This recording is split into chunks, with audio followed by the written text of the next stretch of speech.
Okay, with Adair, origin story is the winning film from the Female Film Festival. I should say screenplay, not film, but it should be a film, right? Because it's a really great That's what I script. hope. Yeah. So a woman wakes up from a coma and then she's in prison and she doesn't know how she got there. That's Exactly. a great pitch. I thought so. I thought it had a little something behind it, and Yeah. yeah, it was a lot of fun to play with. I can tell you that creatively. But that's a great start. But of course you have to execute the great start, I guess, right? Yes, it's like the concept for the story I actually came up with originally with a novel in mind. And I had talked to one of my fellow thriller authors about how to make it work. Because the first thing that popped into my head is one of the monologues the protagonist has. And I thought this was so fun and so cool that I really wanted to dig into it a little bit more. But I ran into the classic roadblock of how do you make somebody who's essentially a villain a protagonist that you can invest in. And after back and forth with him for a while about some spitballing ideas, I came up with what would be the concept with the amnesia and the prison. And I thought it was really fun, but I ended up shelving it because I had started film school at the time. So I just kind of Mhm. put it to the side, and then eventually, in as you do, you have to come up with a original idea for a feature film. So then I dusted that concept off again. And as a pantser, it was really painful for me to have to do an outline in film school, but it was extremely beneficial that in so much so that I've kind of started becoming a little bit more of a plotter. I haven't gone full plotter, but I'm a little bit more of a plotter now just because I saw the benefit of, you know, breaking down the script into, the acts and the beats. And it helped me flesh out a much more robust story than I think I could have if I was just flying by the seat of my pants. Well, you're a novelist, correct? Yep. Before you started writing screenplays, Yes, didn't sir. you do the same thing with when you're writing the novels? Like have an outline? Now I am like it's a little bit of a slang term, but pantser, fly by the seat of your pants. So I would sit down and I would have a general idea of where I wanted to go with the story. Um, but for the most part, I just let the action and the characters tell me where the story was going to go as I'm typing. So I was living it in the moment. And while that's a lot of fun to do, it does create structural issues and it does usually make things a little bit more difficult, especially if you're doing a series, um, to make sure everything is consistent and everything has a good arc and that they all can be standalone and not just one big, Yeah. continuing diatribe. Or So, sometimes people just write and they don't stop writing. They just keep writing the mhm. novel, right? Yeah, you just let the characters just take over and run amok, and it's fun. But yeah, when you're trying to actually do a story that has a beginning, a middle, and end, it can make you things a little complicated. Well, so I think of I can't remember who quoted this, the novelist, but they said that they know the beginning and they know the end, then they know where they're going, I guess, right? I know it's very Hmm. simple to say, but No, it actually helped me write my first novel. Was I stopped trying to force things into like a specific direction. I had a beginning and I had a general idea of where I wanted it to go, but then I let the characters, be the characters, act as they would act and not how I thought they should. And that, it sounds overly simplistic, but it really did make all the difference in the world for me. And after that, the bug just kind of hit, and I just keep okay, writing. so you wrote novels, you've written four, I guess four novels, one novella, and then you've written short stories, obviously, graphic novel. So what prompted you to go into film school and write screenplays? So because of the graphic novel, I'd had a little bit of an idea of what it was like to write for something that was more visual. And then through the course of my work, because I'm a veteran, I did 21 years in the military and I very unique skill set. So I started getting phone calls for technical expertise when it came for other people writing their scripts. And I had the opportunity to sit in on basically was a writer's room, but it was more for a video game. But just that process of being able to break a story and then to come up with a script for a story that was visual really fascinated me. And so I tried to teach myself. And while you can structurally teach yourself, there's a lot of nuance and a lot of things that you really should get from somebody who's doing it. And so I decided film school would be the best option for me. So I've talked to a lot of veterans on this podcast who've gone on to make films and screenplays. And correct me if I'm wrong, the education's free, right? You get a free education. Yeah, I did use my GI Bill. So yes, Yeah. I did not have to spend a small fortune on film So it's school. a good. Well, I guess the choice is a lot easier if the education's free. I'm just that's Yes. right. Yeah, so I was very fortunate that I shared some of my GI Bill with my kids, but I had enough and I already had college credit. So that Yeah. way I was able to use just the portion I had allocated for myself to be able to pay for film school. And why do you think they're like I'm talking about I'm past the dozens of people of past military people who've gone on to make films, write screenplays. Why do you think that's such a common thing for military veterans to get into the arts and specifically film and TV? It's because it's therapeutic in a lot of ways. There's a catharsis that comes with writing, with creating, with putting anything that's part of you out into the world.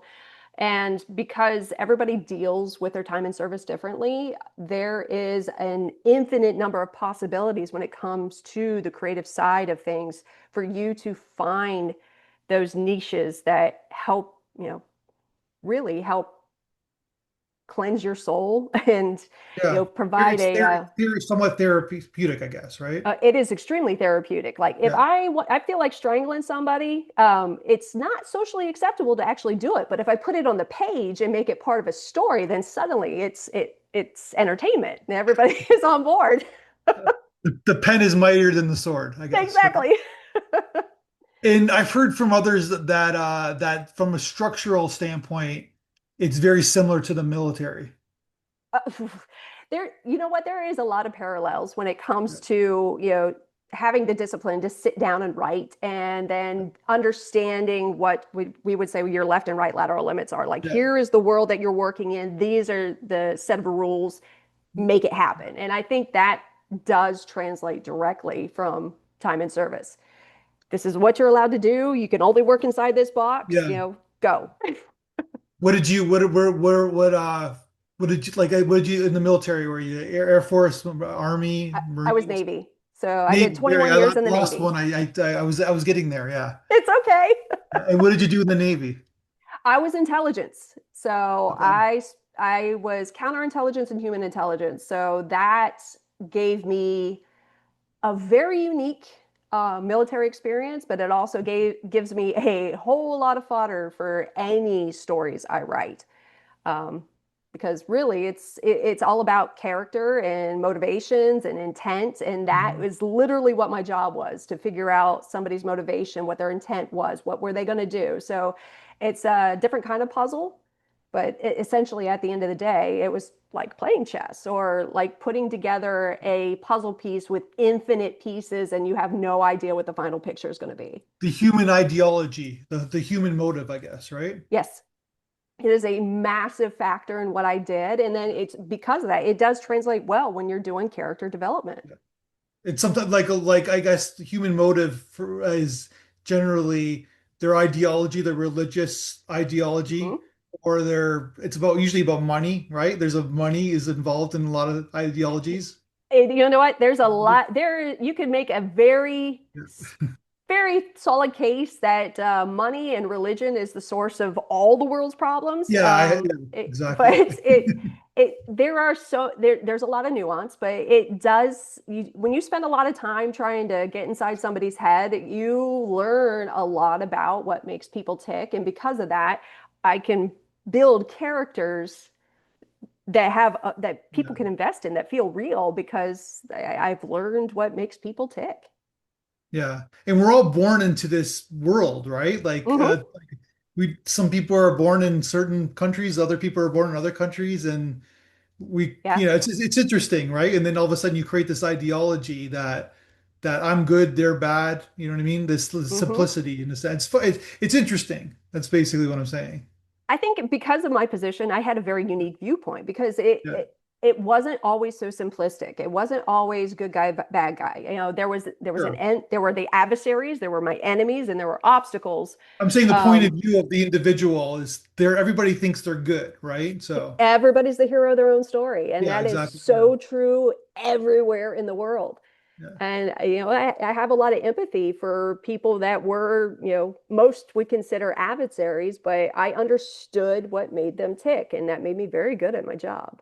That's amazing. So obviously you there is there anything nonfiction that you would write about your career? Yeah, if I wrote something nonfiction about my career, I would have to, title it like, the truth is stranger than fiction, because nobody would believe it. If I put it in a fiction, they're like, oh yeah, yeah, I can see this happening, but that wouldn't happen in real life. But you kind of Oh, did. interesting. Maybe you should. Yeah. Maybe, Right? maybe I'll go have somebody ghostwrite something for me, change names and places to protect the innocent.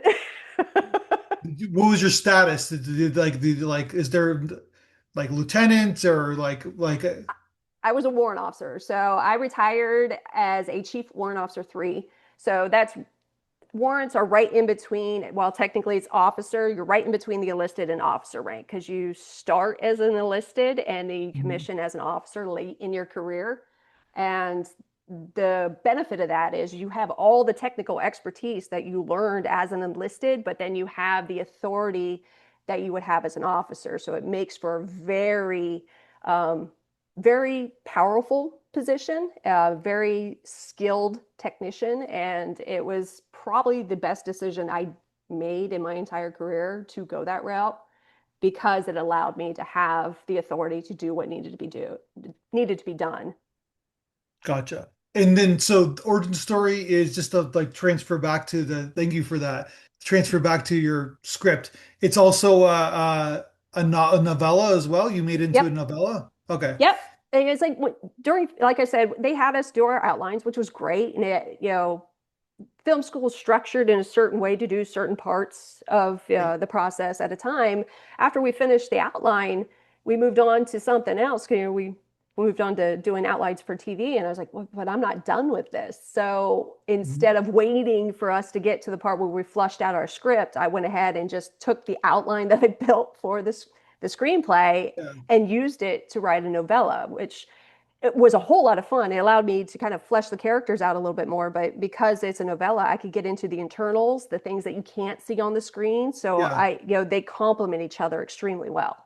And you referenced that in your blog interview. Like what there's a difference because you referenced like writing prose to writing action lines, show don't tell. Like you can't Yeah, get into the side of a head unless someone's narrating themselves in a film, which people like to do. But it's a different type of writing, right? it really is. Yeah. And it took a few professors until one said something that really made it click in my head, the difference between writing prose and writing an action line. Because like a lot of novelists, I imagine, have this issue when you're writing action lines, you get a little too much. It's too much detail. It's not, the everyone hears show, don't tell. And you're like, well, what does that really mean? I finally got it when one of my professors was like, it's imagine you're the director on set and you're telling somebody what to do, and for some reason that old caricature of like the 50s director with the beret and the big parachute pants on set with the cigar in his mouth going, all right, now you do this and this is how you react now, and for some Yeah. reason that made it stick in my head about how action lines should look. Gotcha. Sorry about that. Oh no, you're fine. That's so random. So yeah, to the 100%. So do you like have you written another screenplay since? I have two more that I've completed. Another, actually, one's an adaptation of a Sherlock Holmes short story, and then I just finished up a pilot for a TV series. So this is your thing now. You're into it. Yeah, the bug got me. It got me good. I'm Yeah. gonna keep writing novels. Is like I owe the people who read my series a fifth novel that I kind of pushed to the side while I was doing film school. So Yeah. I'm gonna finish that, but I am not done writing screenplays. This is just too much fun. Did you make a film when you're in film school? No, I haven't filmed it yet. I have hopes that it's going to get picked up, but if not, I'm actually I have a plan for setting up my own production because I really think I could do it.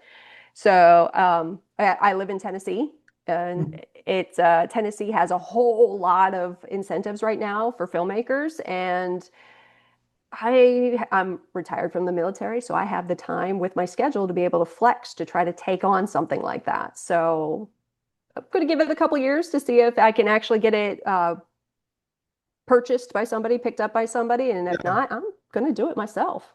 Like you're going to produce it, you're going to I'm hire, going like to do, you yep. want I am actually, I'm going to do my own indie film. you want to direct it or you just want to produce it? I might bring in a director just to make Mhm. sure that I have the technical expertise because I don't want to screw this up by, I don't know what I don't know. I will definitely be an executive producer, and I have people who have film experience from a photography or cinematography Yeah. standpoint. So I will have a solid DP that I know can get the job done. So I am lucky in that regard that I know people who already have some experience that so Yeah. it wouldn't be something that was just a bunch of people cobbling it together. Yeah. Learn your lenses and that's from a technical standpoint, but then your story is very actor driven, right? So performance driven. So it's Yes, about getting those performances. I will absolutely, that will be a big sticking point is finding the right person to be my protagonist, to be Elyse Tyson, because you essentially have to be both the villain and a hero in the same story. And from an actor standpoint, I think that would be a blast to play, but it will require somebody who is very comfortable emoting strong emotions in quiet moments. Do you know like it's Elise Tyson? Do you know this person? Like you created like Do I know people like them? Do I know? yeah, I'm Uh, just curious like well like what's the seed of the idea? Like how did you so create this person? I created this person based on a article I read from the BBC, and it was all about female psychopaths and how they are. We really don't know much about them. And there was a forum of women who would get together as almost like a support group and discuss what it was like to be a woman who is a psychopath and the differences in how that kind of, I guess you would call it a mental disorder, impacts their lives. And I thought the like their stories were just wild. Like this is the people are living like this, and that's what Yeah. inspired the character. Like I said, I had a monologue in my head. It was as my protagonist, as the villain, that the monologue popped into my head that kind of kicked all this off. And then I had to figure out how to make her somebody we could get behind and root for. So that's when I dropped her in probably the worst situation possible, where you wake up in prison with no memory of who you are or what you are, and only to find out that you're an accused serial killer. And just that vulnerability, the helplessness of having somebody who is a blank slate Mhm. contrasted with somebody who is a complete psychopath. And Well, I'm not down on women, but there's a lot of female psychopaths out there in the world. yeah, actually there It's not are. just men, but there's There, that stigma, right? So there is. And a lot of what we know about psychopaths are based on men, men based who on are men. already incarcerated. And so it begs the question, are women just not predisposed to psychopathy? Or are they just different in how it manifests? And that's the direction I 100% went. because yeah, like I grew up Niagara region, so there was the Bernardo killings, Yep. but we learned that it was really his wife that was the person that was the brains behind the operation, if you want to call it that. And she's out of prison. She's like he's in prison, but she's the one who got the plea bargain, right? Even Yep. though she was the person that did all she was worse than him. Let's just put if you want to call it that, right? And So that's that kind of ideal or ideology yeah, is what I leaned into, was that we just nobody thinks twice about when a man is named as a serial killer, but when you have a yeah. woman who's named as a serial killer, suddenly it's like, what, a woman? They're so rare. But that's the question. Is it because that it just doesn't happen as much in women, or is it because they're not as impulsive. They're not as willing to, take risks to up the excitement factor, so to speak. And that's what usually leads to serial killer being caught. So what if there are women out there who are just either much more controlled or much more selective in how they Or go maybe they're through with just their smarter and they impulses. don't get caught. Yep. And so that is what I leaned into for this was there, there's all this misconception about what a psychopath is. Yeah. Well, what No, if? you're onto something with it. Yeah, it's definitely there, right? Obviously, there was the movie Monster, Oh from yeah, Charlize Theron, very good. yeah, but that was the gimmick of the film was that, oh, look at, there's a female psycho. That was really what the film was about. Oh, she's Yep, female, right? female So serial killer. yeah, but I think there's a lot more. I'm subjectively speaking, like I said, I'm not down on women, but one would argue No, I get it. there's more than people realize. Like, even like all these like serial killers are never caught. Like the famous one in the Bay Area, right? Sorry, you know what I'm talking BTK. referencing? What? Was that BTK? The way they did a movie about it, with Oh, a Fincher movie, right? yeah. It'll come to me as soon as we Yeah, get yeah, off sorry. here. And then No, Clint it's Eastwood, okay. they did the whole Clint Eastwood thing and Dirty Harry, right? Anyways, but they weren't looking at women the whole case. They didn't look for one because, well, I'm just using that as an analogy. I'm not saying a woman was the serial.